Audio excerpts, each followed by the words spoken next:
All right. Hey, everyone. Welcome back for another deep dive. Glad to be here. Today, we are going to be tackling a YouTube video. Oh, cool. And the title, it's pretty wild. Okay. It is called, You Possess Qualities That Set You Apart in This Field Industry or Swords. Been sharpening Salo 9777. Whoa. It is from a channel called Son of God, and it's given by a speaker named Justice. Interesting. So, I mean, just from that title alone, Yeah. you kind of get a sense of like, Definitely. there's going to be some like motivational, For sure. self-help kind of vibes going on here. Absolutely. And, you know, just looking at my notes from this, I mean, it really does seem to be all about tapping into like your own personal power Yeah. and really owning like your gifts and, Right. and kind of, putting them out there. Yeah, that's exciting. Yeah. So one of the things that really stuck out to me Okay. was this idea of conditioning.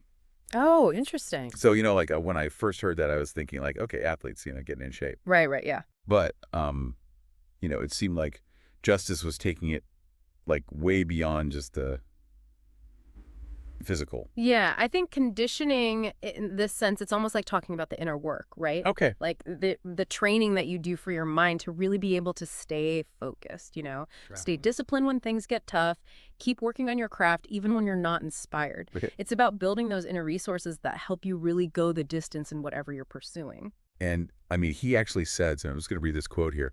He says, conditioning is what sets most players apart from other players in the sports industry. Yeah. Correct.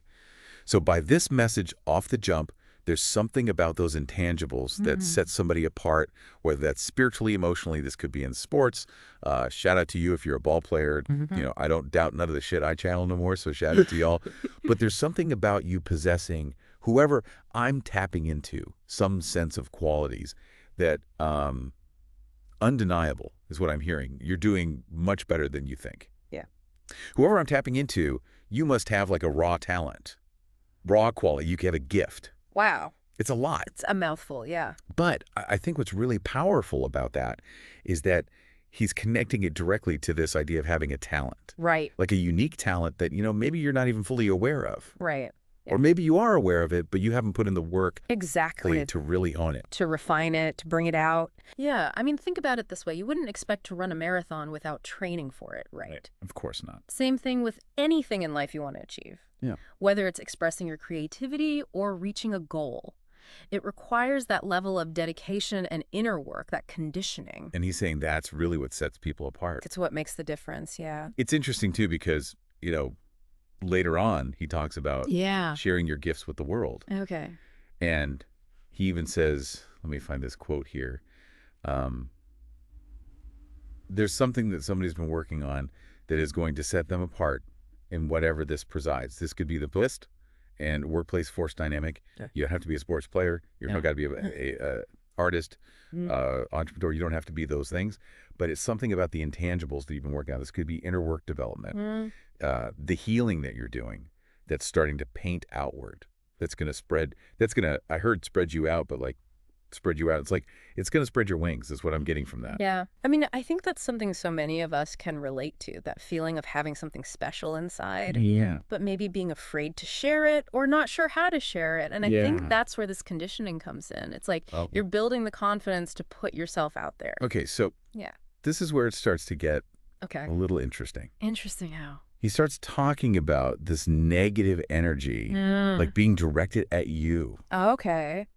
Almost. He even uses the term black magic at one point, and that kind of threw me off. Yeah. It's like, whoa, hold on. What are we getting into here? Intense. Yeah.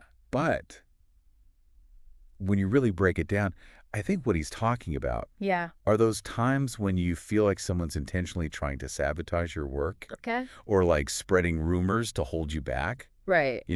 Just that. Bringing you down. Yeah, like real life negativity and envy. Makes sense. That can come when you start to, shine. Yeah. And he actually says, black magic is being thrown at you. Something about people fearing that when I say fearing intimidated, not fearing intimidation is the right word, like your courage, your spirit, your strength, whatever it is, but it's something about those intangibles that may intimidate others around you. they try to take your kindness for weakness. So it's not so much about literal spells being cast, Right. but more like... The energy, the vibes. Yeah, like almost like if people are sending you negative vibes, Yeah. it might be a sign that you're actually on the right track. Interesting, yeah. You know, that you're actually starting to make an impact. So it's almost like a backhanded compliment in a way. Right. And I mean, it makes you wonder, Yeah. you know, have you ever experienced that? Like, Oh, it's funny you should ask. oh, really? Yeah. Yeah, so I was thinking about this idea of, black magic or whatever. Right. And it wasn't quite that dramatic. Yeah. But I do remember when I first started presenting my research, there was this one senior colleague.